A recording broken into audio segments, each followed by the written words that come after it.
Hello and welcome. In Conversations, we talk to scholars who talk about important issues they are engaged in, and today we are going to talk about caste. Caste is an important issue to understand society, to understand history and all the issues of the day. Today we have with us Professor Meena Dhanda.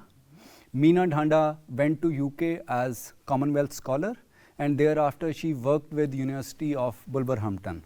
She is Professor of Philosophy and Cultural Politics. Right now she is visiting professor with London School of Economics as well.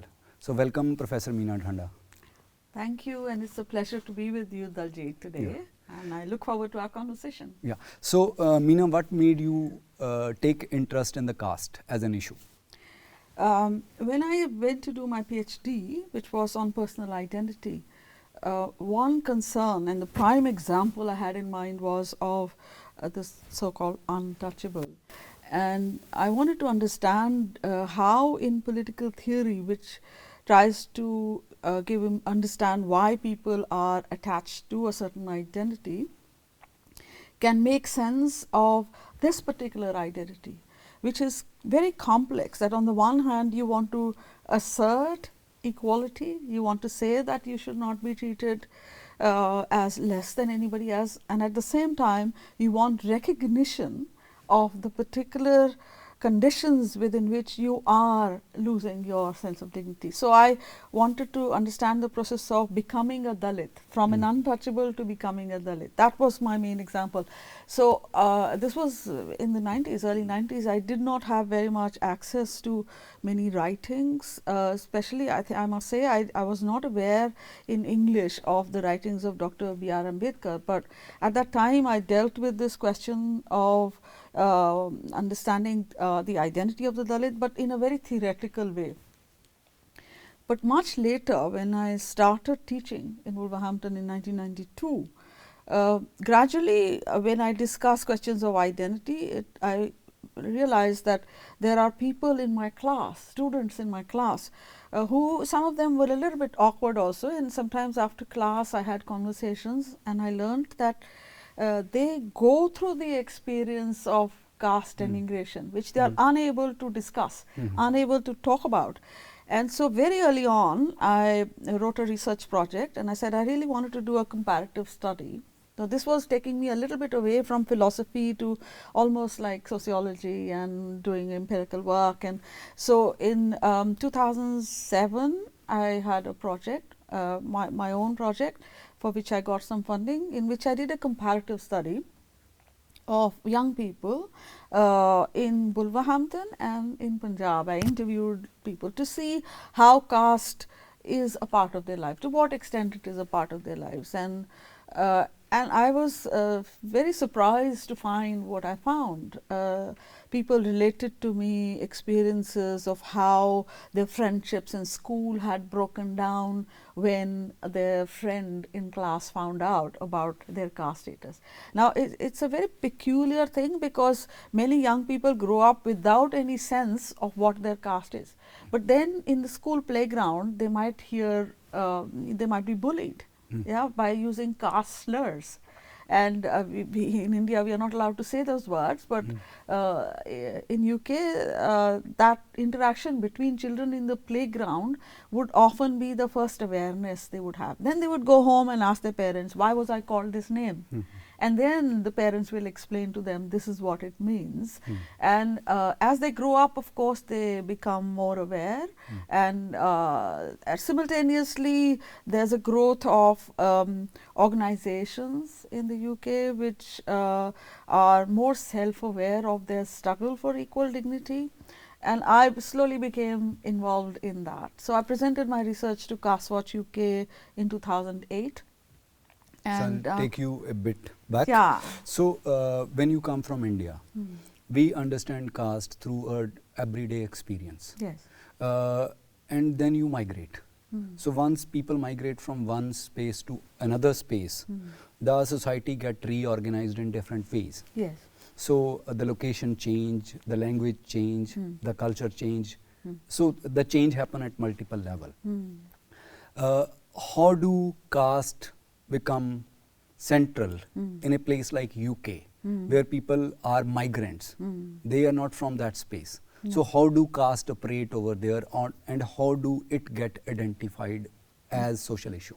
Right. So earlier you were asking me about how I became aware of the problem of caste in the UK. As a general issue of how caste is a part of life in the UK, there are many different ways in which it is. For me, the journey was quite different. I was not brought up to have any sense of caste distinctions. Coming from a privileged So you background. went there as an adult person, working Absolutely. person. I went as a communal scholar. I hadn't grown up. Partly because of my, I hadn't grown up with the deep awareness of caste, partly because of my privileged status. And this is what happens. I mean, had I not been from a privileged status, So can I you would just have been deeply elaborate aware. this privilege? What does this privilege status mean? Means that I come from a Savarna caste, you can say. You know, it would be like in the Varna category, Vaishya, you could say. And then English speaking. English speaking and coming from a business family background, having gone to an elite university, of course Punjab University, and always surrounded by people who were privileged. And although there should be absolutely no reason why I should not have had a sense because of of that privilege, but because I was brought up as a Radha Swami, and my mother, my parents simply did not, my mother certainly did not believe in caste.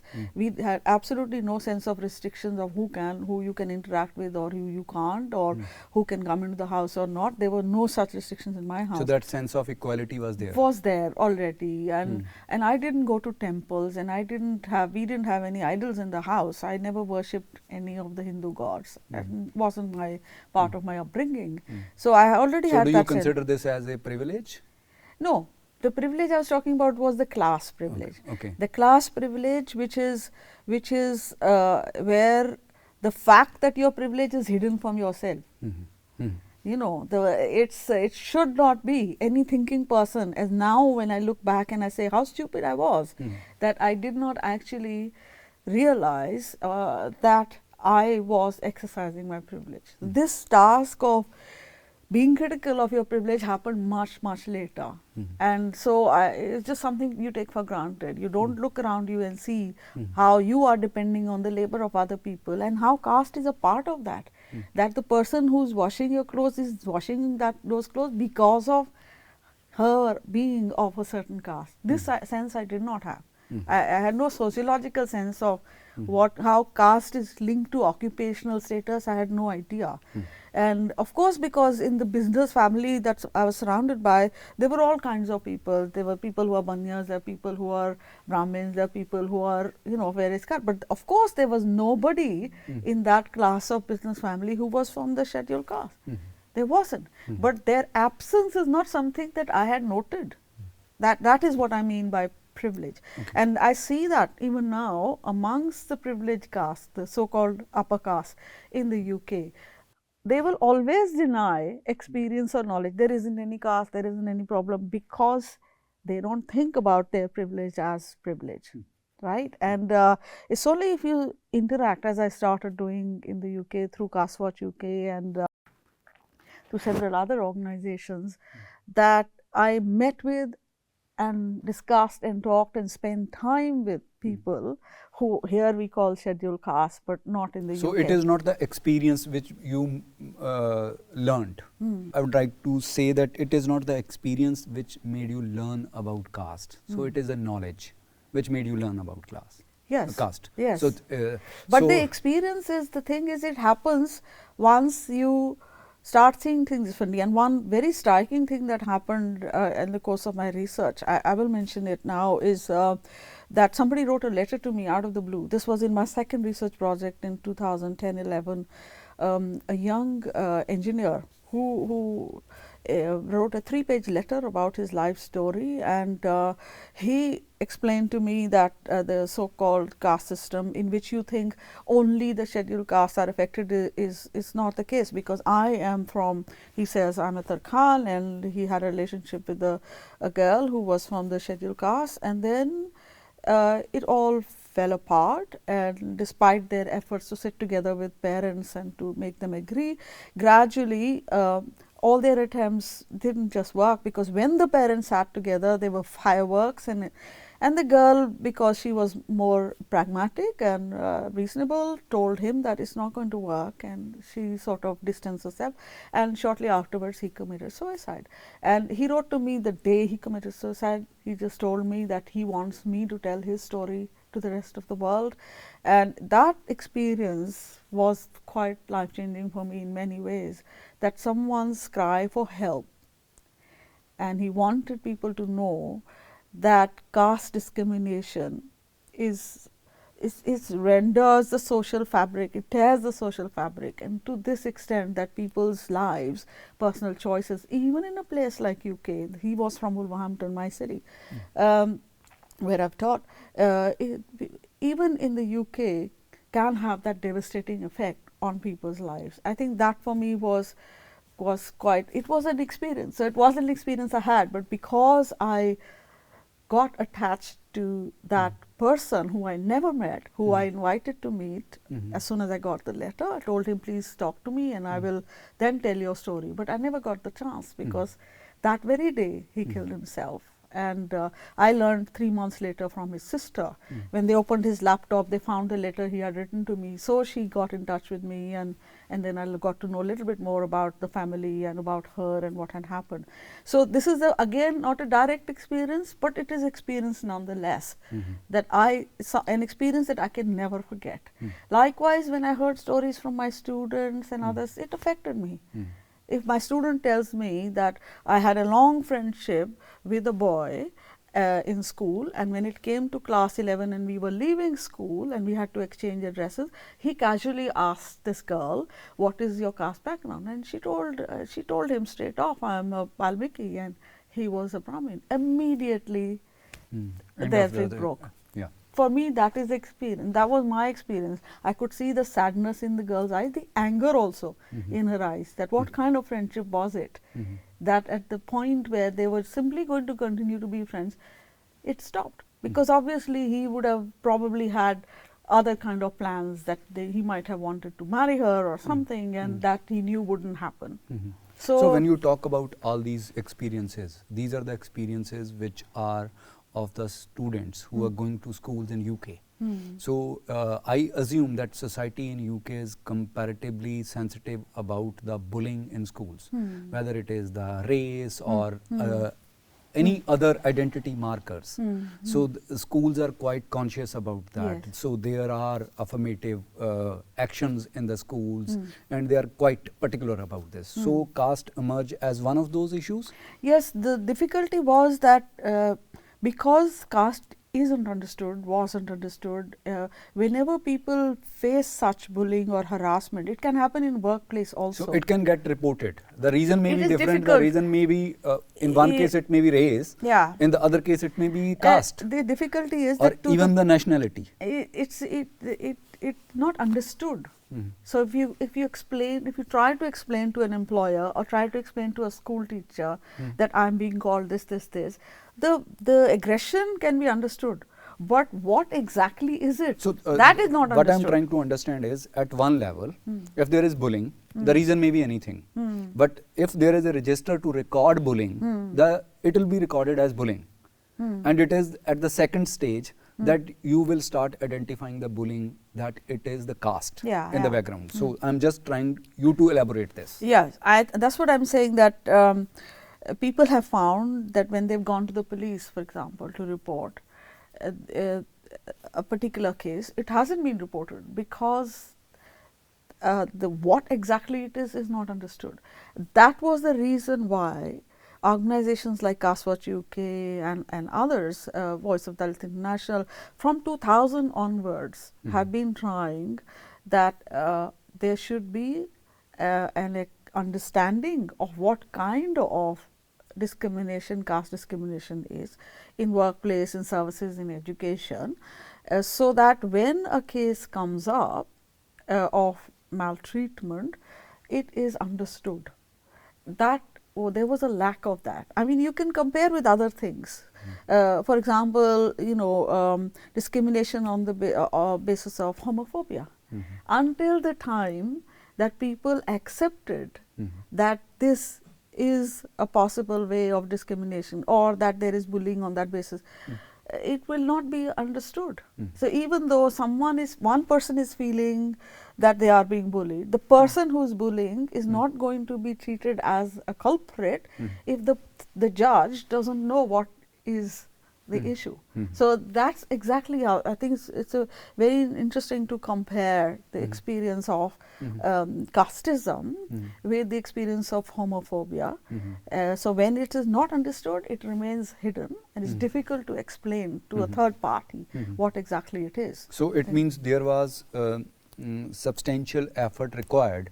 First, getting it reported, that it gets reporting as bullying, Yes. and then it gets identified as caste discrimination. Yeah, So there were organizations, and then there were efforts from the institutions Yes. who were getting such kind of complaints. So I just want you to elaborate a bit on that. Thereafter, we will go into the legislation part. Yes. So I think anecdotally, lots of things were being recorded. Reports were written by various organizations. So, for example, Dalit Solidarity Network wrote a report, No Escape, I think in 2006. And this was all before the Equality Act happened in 2010. So what was that report? Was it based on the experiences Yes, at the institutional places or at social places? At all places. I mean, the examples Just in the explain reports it. So as it is happening in UK, yeah. so I just want you to identify the spaces where Yes. caste was being recognized. Yes. So, for example, there is one famous example which was reported. So, there was a social worker who was supposed to bathe someone in their house, and they refused to bathe that person because of the caste issue. They realized that this person is of a so-called lower caste, and the social worker was of so-called upper caste, and she refused to give that service. Found excuses for not giving that service. So this is happening in the workplace. They had to go to the home of this person. In the service sector. In the service sector. Yeah. And so this is definitely covered by the Equality Act. Later is supposed to be covered by the Equality Act. And education, I've already told you about the bullying aspect. Things happened in factories, in workplaces. There was much later a documentary, Hindus, Do We Have a Caste Problem? I was involved as an expert consultant in that documentary. This was for BBC? BBC documentary, I think in 2019.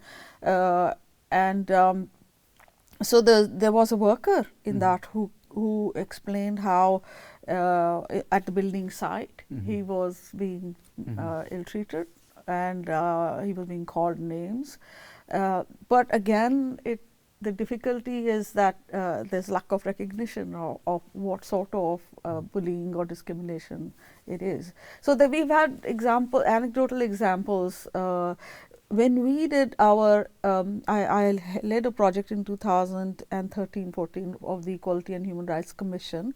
It was called Caste in Britain. It was quite one major project, probably the only one so far, funded by the government. And we had a team of about 10 people, including anthropologists, sociologists, lawyers.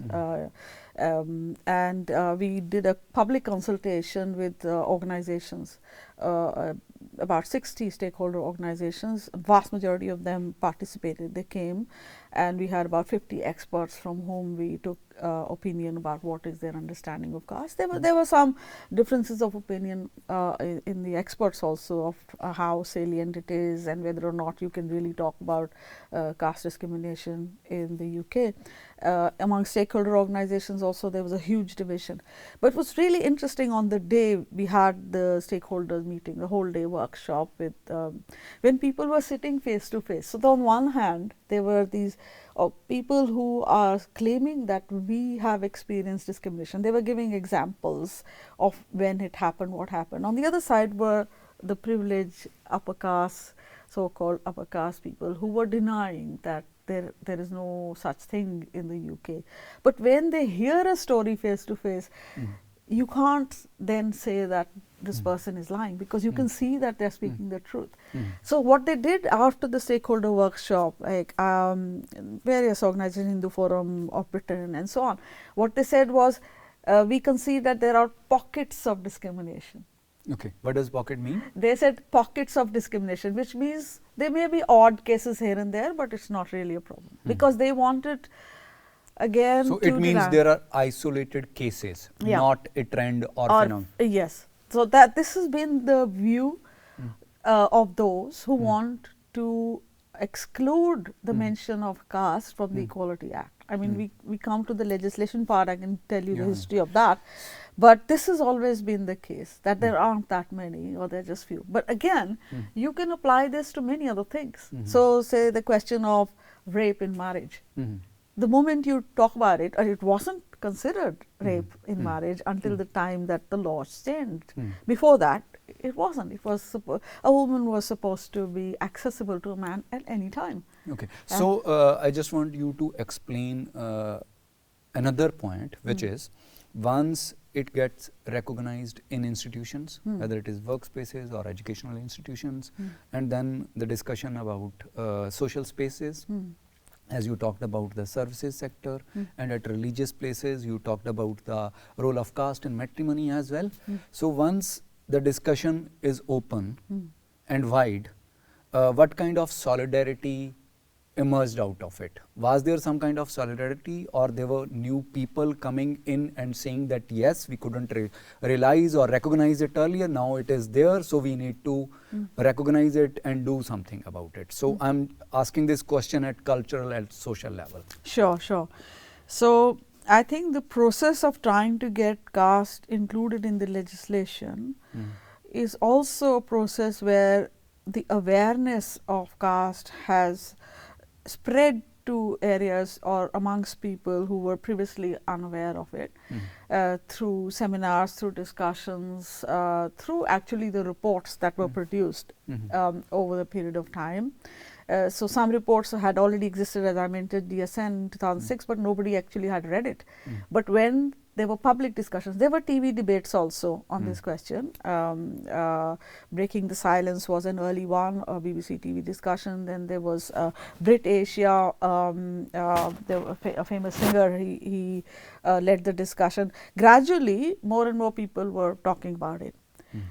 But it also became a core point where one side was thinking of caste and caste discrimination not impersonally as a problem that we have to solve, but as a direct attack on them.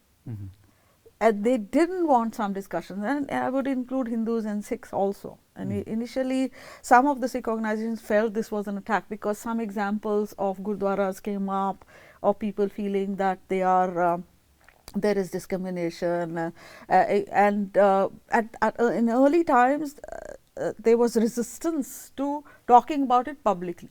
They would say, if there's a problem, we will solve it behind closed doors. This has always been the approach. Let's not do it in the public, because racists will always pounce upon this as a problem that they can milk for their own ends. This stopped people from discussing caste publicly. But at the same time, more radical people thought, and a lot of our activists thought, that we should treat casteism and racism in a similar manner, and we should put them on the same platform, so that those who are fighting against racism are also able to support this struggle. So solidarities can be built on that level. So increasingly, and this has happened much later, that trade unions have begun to be involved, because this is a question that a trade union should impersonally be interested in. If a worker is being treated badly because of casteism, is not very different from a worker being treated badly because of their color. Now, they are not, race and caste are not the same thing. But as far as discrimination is concerned, yes, but even if it is at the level of wage rate or at caste level, yes, so the conceptually discrimination is there. Once yes, you are interested in the idea of discrimination at conceptual level, yes, then there are different manifestations. Yes. One can be economic, the other can be Yes. social. yes. So Yes. what kind of solidarities or what kind of churning took place around the concept of discrimination and thereafter different manifestations of different Yeah, so discriminations. as I'm saying, organizations more broadly became to be aware, so the of the caste problem, and it's no longer a discussion only between South Asians. Okay. Okay. So this is what I am trying to Yes, ask, that yes.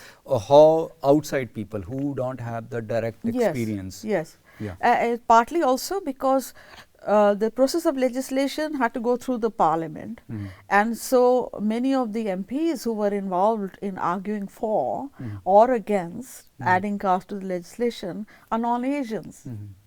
Many of them. So Jeremy Corbyn was a supporter, and he's a trustee of the Dalit Solidarity Network.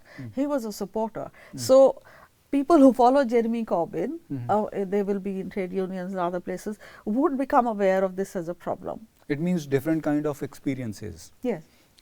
were joining in, or they were finding some kind of commonalities between different experiences. Yes. It can be race and Yes. it can be caste here. Yes. So This has been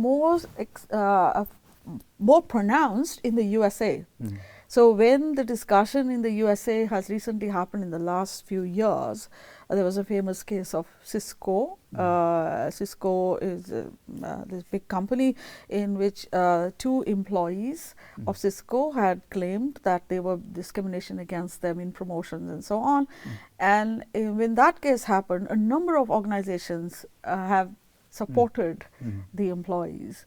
Number of unions have passed, Alphabet Union, number of IT workers unions have passed, made recommendations in support of the workers. So in the United States, I think the inclusion of anti-racists more broadly has been more pronounced than in the UK. Okay. So now I'll come back, although we have jumped the timeline again and again, but I'll take you back.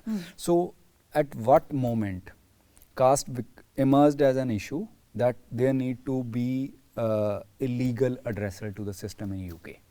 So the thing is, in about 2000, where there was going to be there was preparation for the World Conference Against Racism, Racial Discrimination, Xenophobia and Related Intolerance in Durban in 2001. There was a conference held by Voice of Dalit International in the UK in 2000, and that's the first time that they started thinking about how to address the issue of caste, because the caste was going to be included at the world level in this legislation, and the resistance to it emerged right then. At that point also, from the South Asian communities. South Asian, for it, because the resistance happened from the Indian government also, and Japan is another place which there was resistance to adding, and some sociologists also didn't want it to be added. But in so the what UK, was the argument coming from there? That caste is not should not be treated as race. Okay. Because this was so they were saying that it's a different category. Yeah, it's a different kind of thing. Okay. And so a different category, but results in discrimination? No, they didn't. I think those who were resisting are the kind of people who want to say that caste is only about identity, it is not about hierarchy. Okay. They want to say that everybody has a different identity, they are all the same, they are all the same level. It's just that these are community networks, people benefit from these networks. It doesn't mean that somebody is higher, lower, that. And then they also started this other thing, that this is a creation of the British, this is a colonial construction, a lot of red herrings. So in the end there was no structural discrimination based on caste? Yeah, that's what the deniers say. Okay. So I think it is it's just a denial of casteism. Okay. In fact, very much we know from our experience here, and one can easily see it in the UK also, that there is hierarchy.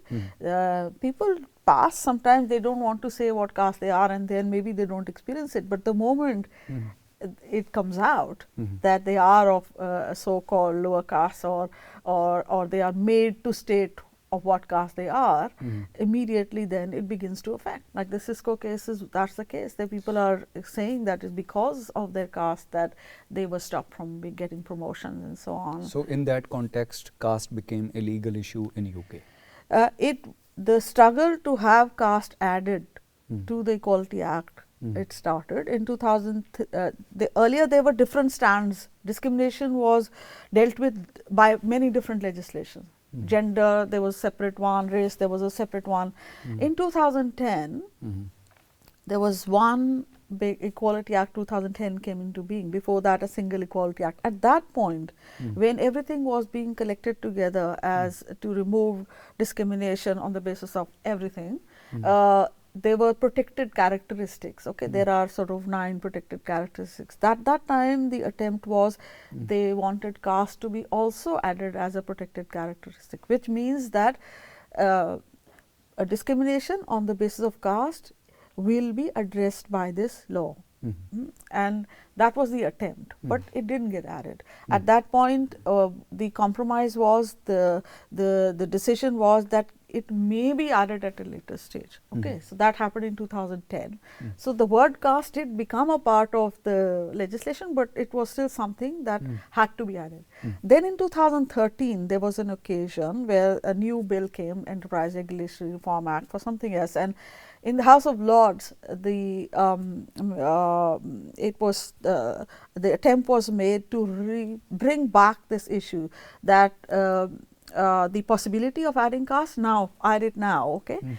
And then through again a discussion in the House of Commons, back and forth, that may be added, turned into a duty. It was actually passed by a majority that caste must be added to the Equality Act. Okay, so this was quite a big thing. It was celebrated a lot by anti-caste organizations. That's a big step forward. And it was after that, in 2013, that the Equality and Human Rights Commission asked us to do this research. There was tender put, and I led that research on caste in Britain. And we recommended that yes, caste must be added. We also explained what will be the impact of that, what will need to change, and how it will impact many different things. And then the government was supposed to do a consultation, a public consultation, which they delayed for some time because of all sorts of pressures. Finally, they did the consultation, and in 2017, then the result of it came 6 months later. And in that consultation, they got some 16,000 responses, absolutely unprecedented.